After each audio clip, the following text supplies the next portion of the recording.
नमस्कार मंडळी, स्वागत आहे तुमचं आमच्या चॅनलमध्ये। आवाज महामुंबईचा, शोध बातमीचा, कौल मनाचा। चला तर मग आमचे चॅनल लाईक करा, शेअर करा आणि सबस्क्राइब करा। धन्यवाद। राज्यात पुन्हा एकदा पावसाला सुरुवात।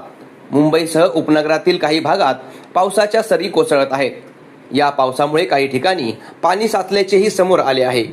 अशातच आता हवामान विभागाने मुंबईसह कोकण, पश्चिम महाराष्ट्रातील काही जिल्ह्यांसह संपूर्ण विदर्भातील जिल्ह्यांमध्ये मुसळधार पावसाची शक्यता वर्तवली आहे। यातील काही भागांना हवामान विभागाकडून येलो अलर्ट जारी करण्यात आला आहे।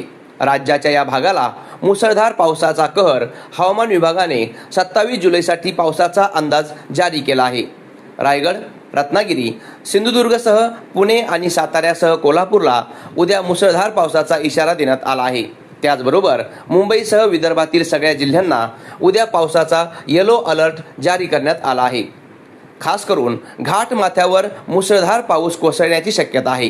त्यामुळे या भागातील नागरिकांनी योग्य ती खबरदारी घेण्याचे आवाहनही करण्यात आले आहे।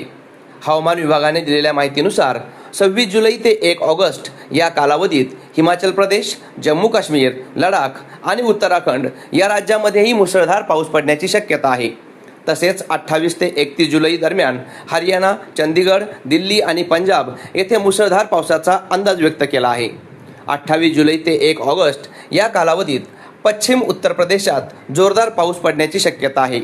तर 27 जुलै ते 1 ऑगस्ट दरम्यान पूर्व उत्तर प्रदेशात मुसळधार पाऊस होऊ शकतो। 29 जुलै ते 1 ऑगस्ट या कालावधीत पूर्व राजस्थानातही मुसळधार पावसाचा अंदाज वर्तवण्यात आला आहे। आवाज महामुंबईचा चॅनलसाठी दिलीप निकम, मुंबई।